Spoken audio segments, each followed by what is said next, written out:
time, a few minutes. It is super, super late because I'm doing this before getting ready to bed, and I doubt anyone's up this late. But if you are, welcome, and I always do invite you to chat. I didn't do intro music with this one, not doing any of my typical things, because this is really unorthodox for a political commentary channel. But I've had a few people, because they've heard me make reference, who asked me to do some more personal items. And I figured, well, I enjoy those types of videos. Enjoy is probably the wrong word, but I like getting to know people better, particularly content creators that I like. And, excuse me, I still have a cold from all my traveling. And I think it will help you maybe to understand me a little bit better. Where this originally had come up is there's a video that's now privated on my account. Those of you who saw it were very upset by it. Not upset in a bad way, like moved by it, because it was the day when all of this backstabbing stuff went down with my friends on the LNC, and I was just torn to pieces. So I went online and did this terribly emotional video, which I privated. Not because I'm embarrassed by it or anything like that. It's because it was meant to be experienced in the moment, not 5 months from now. You know, those who saw it, they experienced it in the moment. It wasn't meant to be something that would be around forever. And I'm sure I will do many more such videos in the future. But something that had come up in that video is I had a really bad reaction to somebody I perceived as telling me to not have this video, to take down this video, to be quiet type of thing. And I had a really bad reaction to that. And I had said, don't tell me to be quiet. I've been told my whole life to be quiet. And I realized there was a deep wellspring there. And when I had settled down, I went on to explain where that came from. And then people asked me, well, maybe you could talk about your past a little bit. And I feel like some other people will relate. Some won't. I'm sure my stans will say this is just another dramatic video because they're basically heartless bastards. Excuse me. So, I'm not going to make this terribly long. And a lot will depend upon if there's interaction. Do, again, feel free to interact if you feel so moved. But I have a feeling my experiences are pretty common. And I think a lot of what we go through in life, because there are people who went through worse, we downplay what we went through. But you know, it's not necessary to have gone through the worst possible scenarios in order to be harmed. And what I'm going to tell you is not going to be the most shocking story you ever heard. I didn't get the crap beat out of me daily or anything like that. But that doesn't mean it wasn't bad. And sometimes I think we judge our experiences based again upon the worst. So, start with the backstory. I grew up in a very abusive household, like most people who end up in abusive relationships. I blame that actually on my development of OCD. I don't think OCD is necessarily inevitable, but I grew up very insecure as a child, and of course I did have autism. But there was constant violence in my home, or constant threat of violence in my home. Not to me, only to my mother. Though from what I heard, my father was an alcoholic when I was very, very young, and he quit cold turkey. And this is funny. Funny, not haha funny. It's just funny how one type of violence was unthinkable while another type of violence was perfectly okay. But he gave up cold turkey because he went to sock my mom in the face, and she was holding me. I was about 2 years old, and he hit me instead. And that shocked him out of his alcoholism because his aim wasn't very good. It's funny, socking his kid, that was a no-go. His wife, well, that was fair game. But there had always been extreme violence. And at the time, I don't know how I got this in my head. I may have seen a news story. Who knows when you're young? And I'm probably going to get emotional on and off during this. I'm an emotional person, but somewhere, and this was very real though, this wasn't an irrational thought as a child. Somewhere, and I was painfully close with my mother. We had a very close relationship, but probably too close. She treated me more like a friend rather than her being a parent. Because she was helpless. You know, she was in this abusive marriage. And from my earliest time I can remember, I lived in fear that my father was going to kill my mother. Oof. And so I started doing like really creepy things as a kid. And every story I saw about relationships ending that way just added to my paranoia and my fear. So when I was really young, I used to like sneak into their bedroom at night to make sure she was still breathing. That was how bad, the constant fear was. And then as I got older, I felt like I had to defend her. So, I'm a 10, 11, 12-year-old who slept with a knife under my bed because I was prepared to stab my father if I thought he was going after my mother. And that, I think, led to the obsessions, to the obsessive-compulsive disorder that I had, because I was never secure. And, and this is kind of how it was then. I remember I was 5 years old and, about 5, and all this shit was going down. The yelling, the screaming, the punching, everything. My sister and brother moved out as soon as they could because they couldn't take it. And I ran to a neighbor's house, and they called the police. And you want to know what the police did when they came? They asked my mother what she did to provoke him and told her to stop it. That's the way domestic violence used to be handled. It's better today, at least as far as that's concerned. So I learned you can't call the police and you can't trust the police. I remember going to the hospital with her where he broke bones and she had to make up a story. But he never hit me, except for that time when I was little and I cannot remember. But people looking on the outside would think I had somewhat of a charmed life because I was spoiled rotten. That's how my parents made up for their guilt for the violence in the home, is they bought me lots of things. I should have gotten some pictures, and maybe in a future video I will. Christmas, no lie. There were gifts to the ceiling and halfway across the room. If I didn't get 200 presents on Christmas, my dad was ashamed. I was a little girl whose daddy bought her a horse. But I would have rather have been poor with nothing and no violence. And there was the emotional abuse as well, because he was always saying she provoked him. And my dad was Italian and a criminal. And I don't mean that. I mean that in a way libertarians wouldn't think he was. He was a drug dealer and a bookie. Things that probably shouldn't, well, not probably, things that should not be illegal. But they were then, so that means a lot of his connections weren't very savory. So my mom had a lot of fear, and the reason my mom did not leave him or divorce him is because she was under fear that if he were to get arrested, if they were divorced, she would be forced to testify against him. And she knew as long as they were married, she could not be forced to testify against him. Later, come to find out, that might not have been exactly the case, but that was her belief.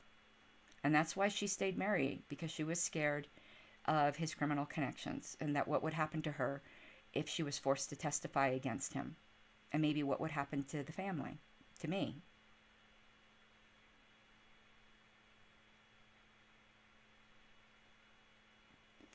Um, she finally did when my grandfather died and she went to Connecticut.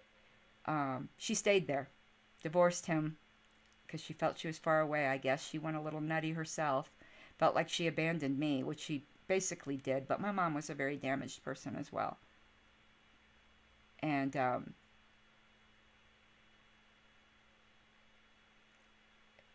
yeah, it's so that's the background. So it's funny that you think growing up like that, the last thing you would do is get into an abusive relationship yourself. I think I never would have gotten into a physically abusive relationship, but that's what I viewed abuse as. And there wasn't like much displays of affection between my mother and my father, and I really felt like my mother hated my father most of the time. And he was just basically there to provide. There was no love there. And there certainly wasn't for me. I hated my father most of my time growing up. And then my mom, because she treated me like her best friend, told me, and this is a shitty thing to do, when I was 16, that the man I thought was my father wasn't even my father. That she cheated on him when they were engaged, and she tricked him into thinking I was his, but I wasn't. That's a shitty thing to handle. Then I started to feel some sympathy for him. Got tricked. And I've since got a 23andMe, and it's correct. Not a slice of Italian in me, which I was starting to begin to figure out when I started learning genetics in high school and be like, dark hair, darker skin, and dark eyes are dominant. But I had platinum blonde hair, green eyes, and fair skin. Something does not compute here, because my dad's was all very dark Italians, black hair, brown black eyes, and very olive skin. I mean, look at me. Do I look Italian whatsoever? No. I look a lot like my mother. And I think that's how they played it off. But as I started to learn science, I was like, something's not adding up here. So I don't know who my real father is, which is another whole thing. So when my mom had ran away to Connecticut because my grandfather was ran over by a car, that's when I met my first husband. And he was such a cutie pie. Like and it says my stream connection is kind of shitty. I don't know why. I'm upstairs next to my router, but he's a cutie pie. And very into affection. Very, very devoted to me. Told me he loved me all the time. Always wanted to hold my hand. I mean, very, very sweet. But possessive. But I thought that was a stream. Stopped for some reason. So I started it back up again. Hopefully you guys can jump back on. Sorry about that. I don't know what's going on with my internet connection. I think Comcast kind of goes down at night. You have to let me know in chat if you're able to get back on. So, otherwise you can watch it later. So I thought that was love. And I think to a lot of women, all of a sudden, this is starting to sound really familiar. You have the possessive boyfriend who shows you a ton of affection, but is constantly accusing you of flirting with somebody, looking at somebody, but of course none of those rules applied to them.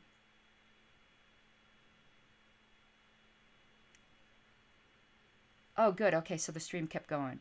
In fact, before we married, he was convinced that I was cheating on him with my boss. I was a Domino's pizza delivery driver at the time. And he thought that till the day we got divorced, 20-something years later. He was convinced that I was cheating on him with my boss. And I absolutely was not.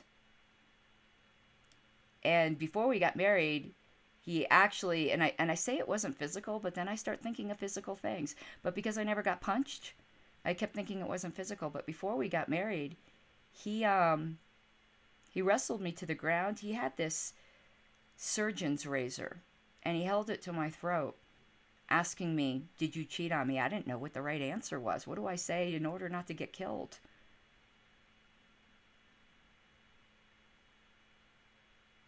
And who was I going to tell? Everyone thought he was wonderful. To everyone else, he was. No one saw that side of him. Only I did. But we did get married, and we had great times too.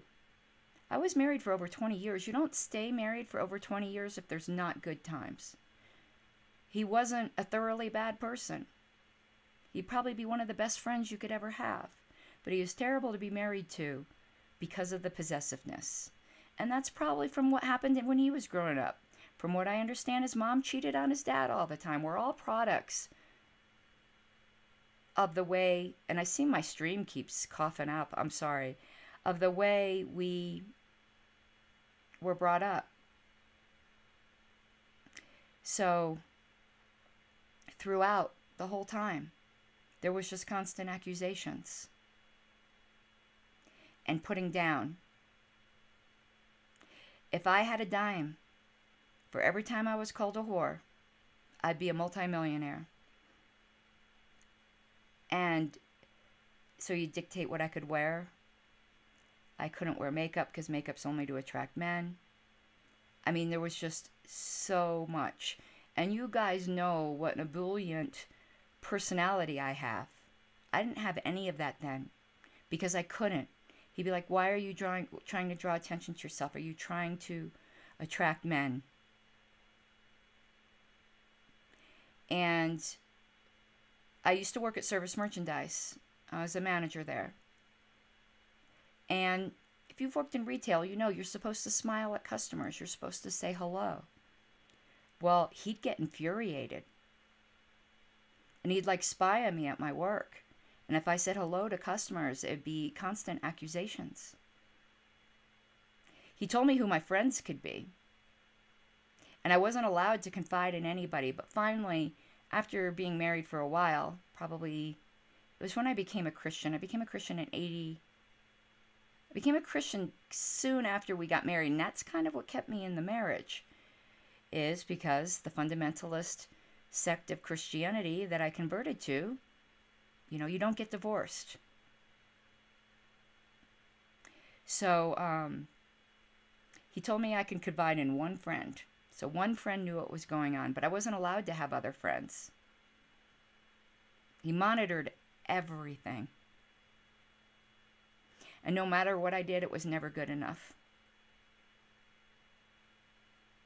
But everyone in the outside world, he was the nicest guy ever.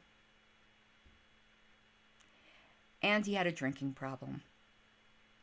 And that's when things got worse. And I forgot to add, my mother was also a raging alcoholic. Like, she'd get up in the morning and pour out the soda out of a Pepsi can and just pour straight vodka in it. He was as bad.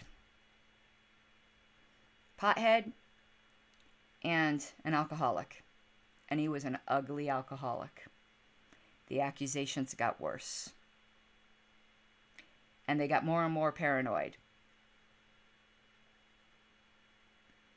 On our honeymoon, he was convinced I cheated on him. He made me call my parents and made me tell them what a big whore I was.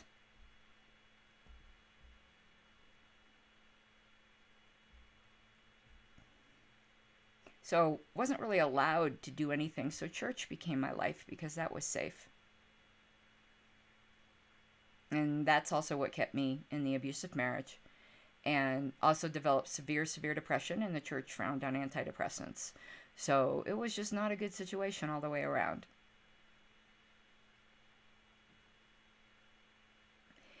And I could never really say my opinion. Because again, the fundamentalist background, women are supposed to be subservient to the men. The men are the spiritual leaders of the household. You don't get divorced. You trust God. And I started to break free a little bit with AOL, believe it or not, because I started to make some friends online. Online friends were somewhat safe for him because he knew there was no chance of us meeting. Or little chance. But he monitored all that as well. And there's some people in the party, like Carol Moore, who make a big deal out of the fact that when I first joined the party, at least online, I had a pseudonym that I used. And to me, it's such a sick... It's really sick that she picks up on that. The reason I had a pseudonym is because my ex forbid me from using my real name online. Several reasons. One was the possessiveness, the jealousy, the paranoia. But here's where things get better. By better, I mean worse. About 12 years into our marriage, he became a police officer. That's a wonderful combination. Already a super controlling, super possessive alcoholic becomes a police officer. And that's when things got a hell of a lot worse. So it was also, he called them privacy concerns for his safety, which is why I needed to use a pseudonym. But I couldn't joke. Like half the stuff I do now, I think I'm making up for lost time. Because everything was just so controlled.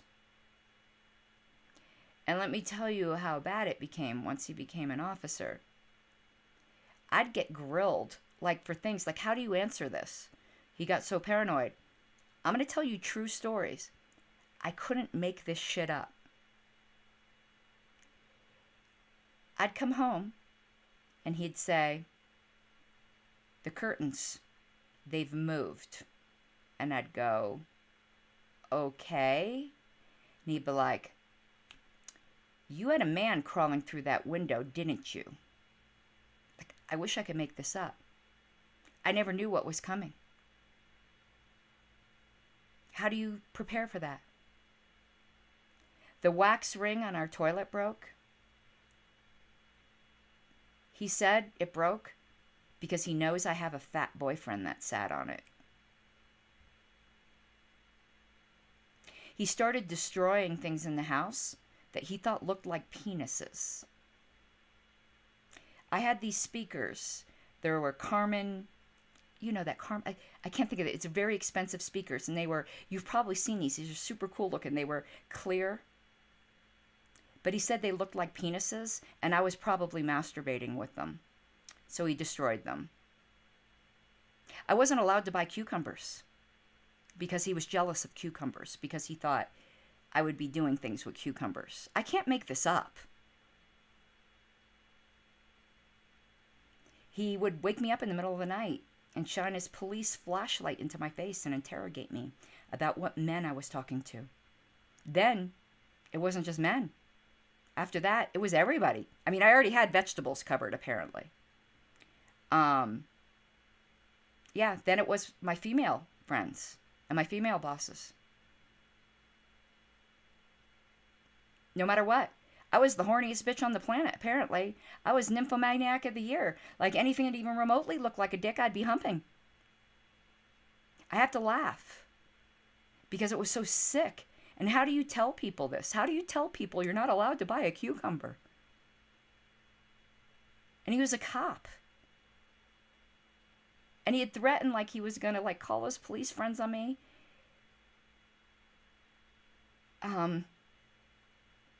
I should pull something up to show you. A mind game that he played. Because I know some of you are listening to me, you probably don't believe me. Or maybe I'm just so used to people not believing me. Because the stuff is crazy. So the type of job I had to go out of town. It was a paralegal job, and I had to go do document examinations. And he started to get really angry about me going out of town. And sometimes it'd be 2-3 days where I'd have to be examining documents.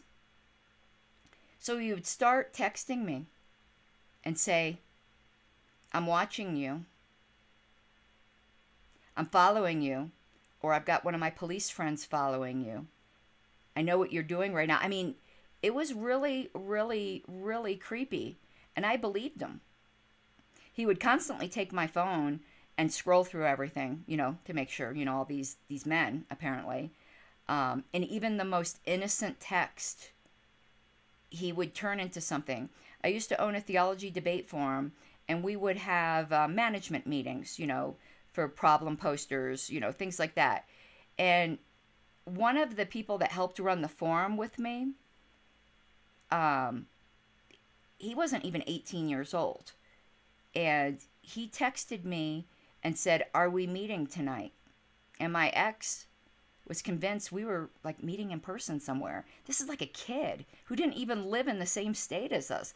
Like, it was just nothing I could do. He kept a log of all of my phone numbers. He wrote down the mileage in the car to make sure I didn't go anywhere that he didn't approve of.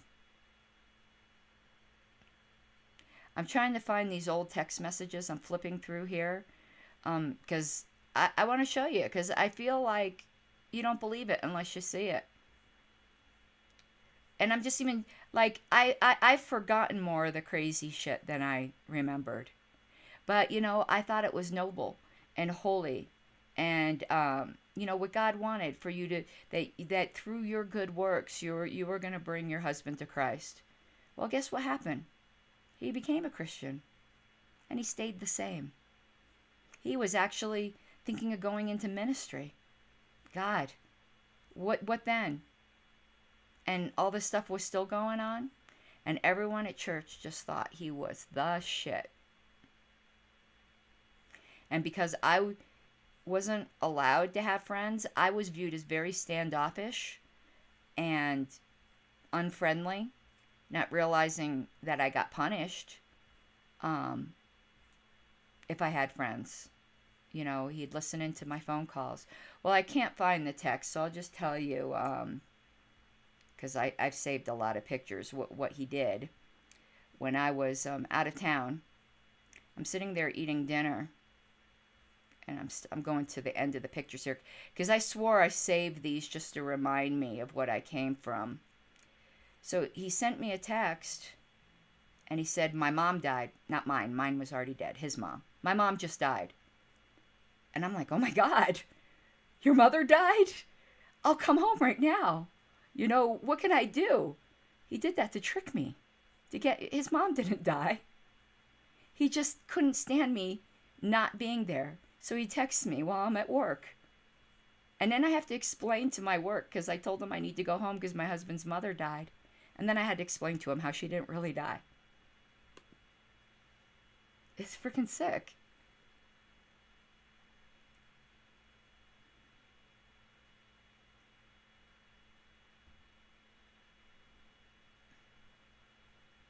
So then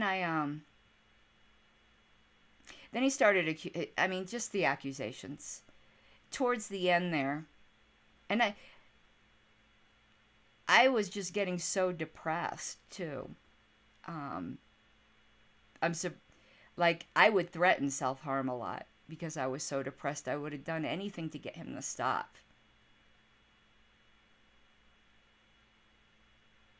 But and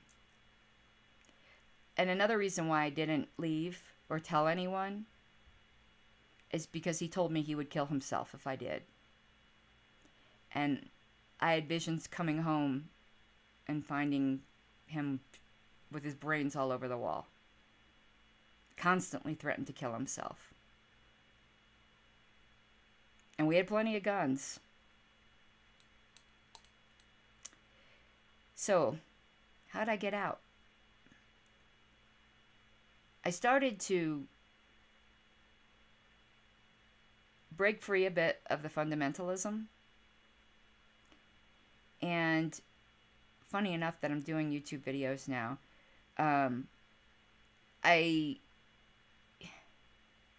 started to assert my independence a little bit more. I was terrified to travel.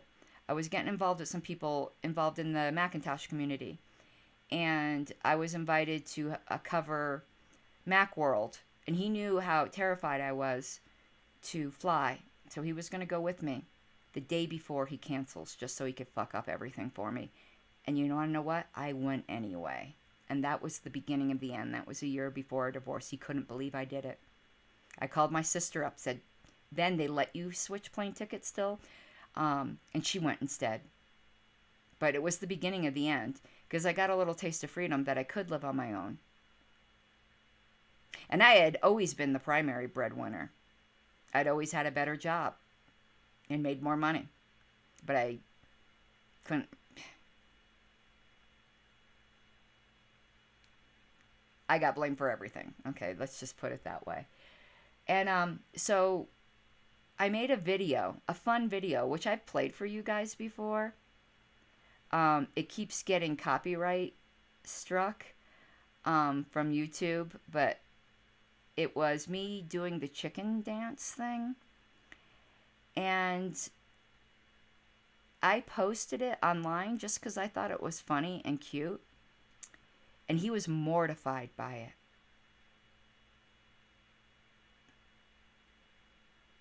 And I'm going to go back something here that I think is very important to say. But he was mortified by it. And he said, you're going to take that video down. And I'd had it at that point. This was Memorial Day weekend, I think. And we ended up separating a couple days after this. And I said, not only am I not taking it down, I'm going to do more. And that was it. He lost his shit. But let me back up. I was starting to get more and more asserting myself and wasn't going to take the alcoholism anymore. And when he would fly into his rages and get drunk, I'd just leave. I'd go to a hotel. One time I went to a church friend's home. And let me tell you, ladies, or men, I found this to be a common thread. I find myself lucky to have escaped this marriage with my life, to be honest with you, because it was escalating. But when I went to my friend's house, he called me. And he's like, first he accused me of being there having lesbian sex with my girlfriend. Like, yeah, right. And then he said, you better get your ass home right now, or I'm going to burn the house down with all of your pets in it. He threatened my animals all the time. That's the number one sign, ladies, of a marriage that could lead to your death, is when he threatens your animals. Don't ignore that. Run as fast as you can.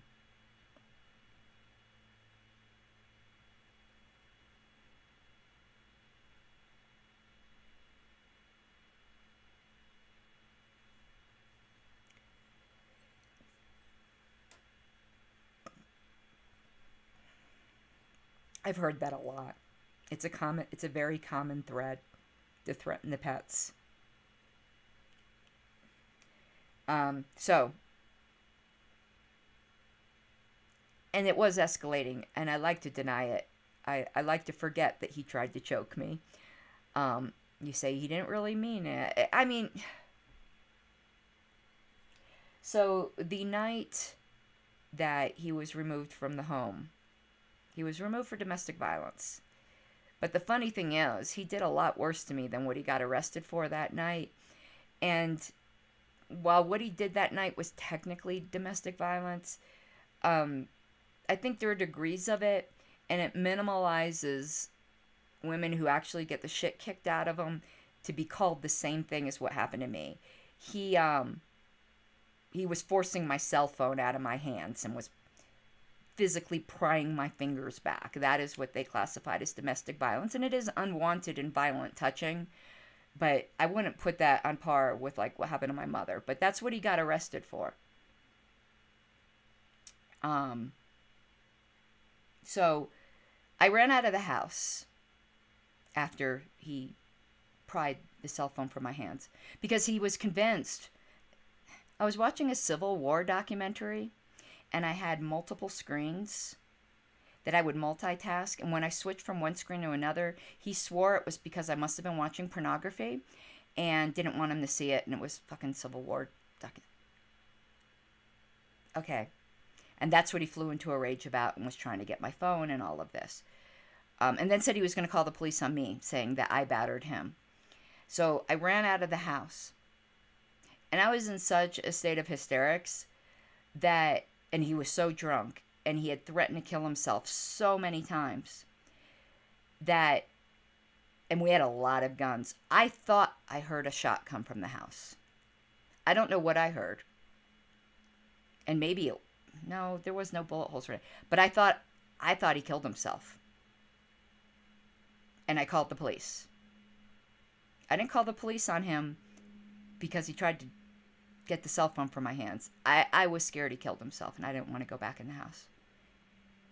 And when they came, they got a full statement from me. They went to the house, and he wasn't in there. He actually slipped out the back door. And they found him roaming our neighborhood, drunk as a coot. An officer with a loaded .45. And they took him in custody. He was endangering the whole neighborhood. And that was the last we were ever together. And he then was on a mandatory 30-day no contact. Though he was allowed to come and get belongings, but when he did, he came with a bunch of cop buddies and stole the vehicle I was using and took all kinds of stuff he wasn't supposed to. And funny, the cop he brought with him to do that pretty much laughed at me the whole time because they knew they were breaking the law, is the cop that ended up shooting that drummer, Corey. I did a video on it on PGA and lied. He just basically executed that black man. His name's Raja, Newman Raja, Noumanraja. You can look it up. That was my husband's best friend. And he's the one who escorted my husband for get his belongings back and laughed his ass off as my husband just took whatever he wanted. And my lawyer was on the phone, couldn't do a damn thing. And the cops didn't want to do a damn thing. And while I was waiting for our divorce to go through, he'd call up the water company, turn the water off. He stole my license plates. He tried to run me over in the courthouse parking lot. All while being an officer. He didn't lose his job. He wasn't even placed on leave.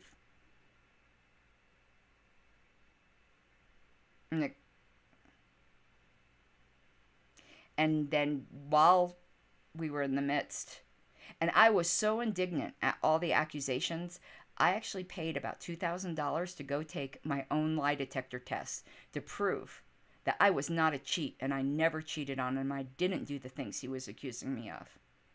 I was so indignant about that it was worth it to me.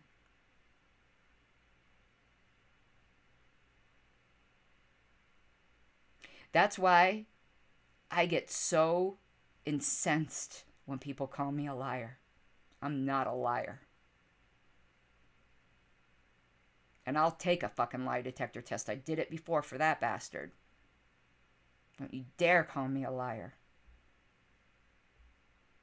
Because after being through all of that and losing like everything, my integrity and my dignity is all I have.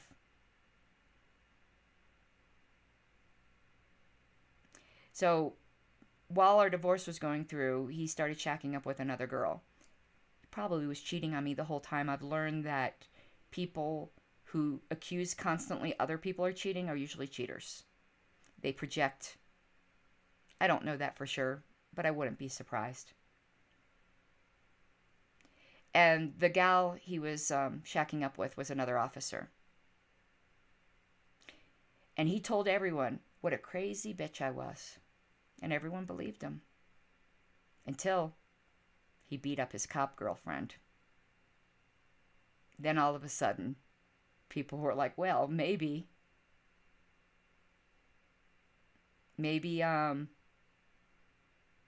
she wasn't lying. And you want to hear the sick part? She lost her job. He didn't lose his. She and I ended up being friends.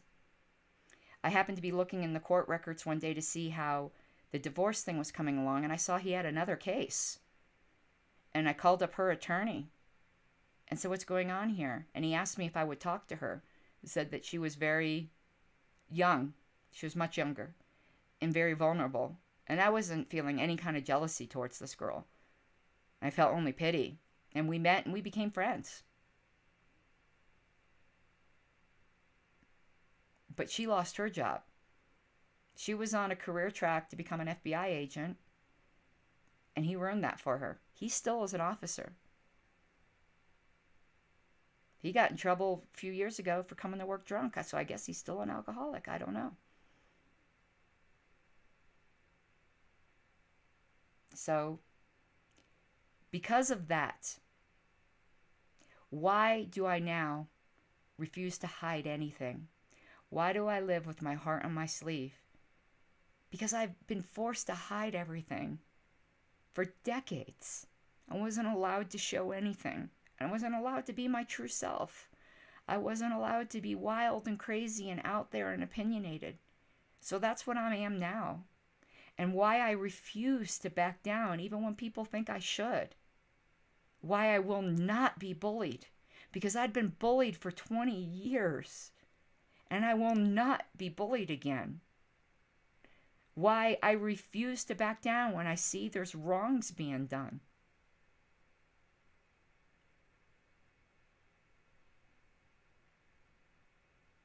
And why I stand up for people. Because I felt like nobody stood up for me. And why I will not be quiet. I was told to be quiet my whole life. I was bullied my whole life. And never again. I won't have it. I have to look myself in the mirror. And it took me this long to like myself. And that's why I don't give a shit what anyone else thinks of me. Because it's become more important to me that I have to like me. And I have to be true to myself. And that's another reason why liberty is so important to me. I was literally enslaved. I could have gotten away. I'm not taking away my own agency. I made some choices there, obviously. But I did eventually get away. And I'm not going to be anything but free. And no one is ever going to enslave me again. If I have to stand alone, live homeless in a shack, never, ever will I be demeaned, humiliated, and shut up like that again.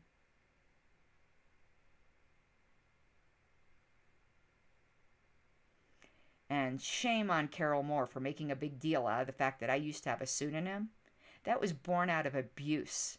And she knows this. And she keeps harping on that. She actually looked up my ex-husband. Knowing what kind of trauma that would cause me, I want to forget that. Abusive, nasty people.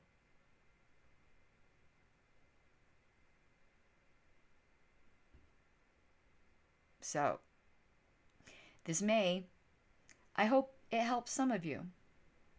I hope some of you may have seen, maybe some of you here listening might be in a really bad situation. Get out while you have your life. And I mean that quite literally, like you can be killed. Most women who are killed by someone they know or a domestic partner. But women aren't the only ones who suffer from domestic abuse. Men do as well, and the shame factor is even higher, because it's very shameful for a man, particularly if it's physical abuse, to admit that they've been physically abused by a woman. Very shameful. So my heart bleeds for you if you're a man who's in an abusive situation. You have nothing to be ashamed of. But get out, not just while you have your life, like before somebody kills you, but this is what you have. Get out with the rest of your life to live. I've lived my life since my divorce to the fullest, but I missed out on a lot. Get out and live the rest of your life free. But again, my main purpose here also was hopefully some of you would understand me better. Why I'm so stubborn. why I get so indignant, why I feel injustice so sharply. It's because of past trauma and the imprints that I have, and why the recent betrayal.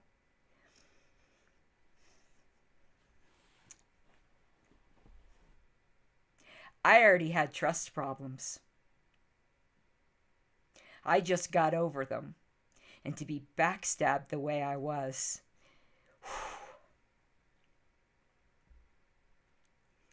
I don't know how long it's going to take me to get over that. But I hoped sharing a little bit of my backstory would help you to understand better. And maybe help somebody.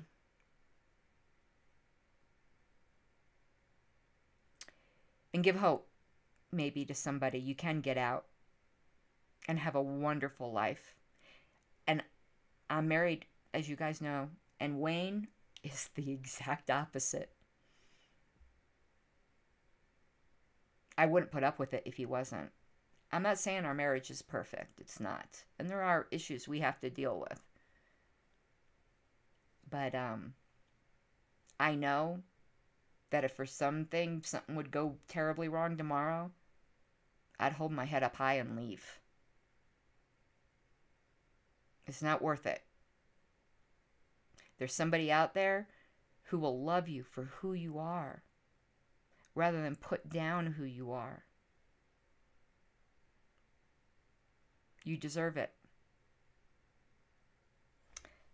And I didn't get to drink much of my wine, and this was supposed to be wine and story time. So, thank you, everyone.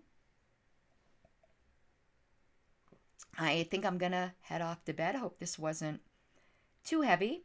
And I hope you guys have a great night, and I will see you tomorrow. Bye-bye.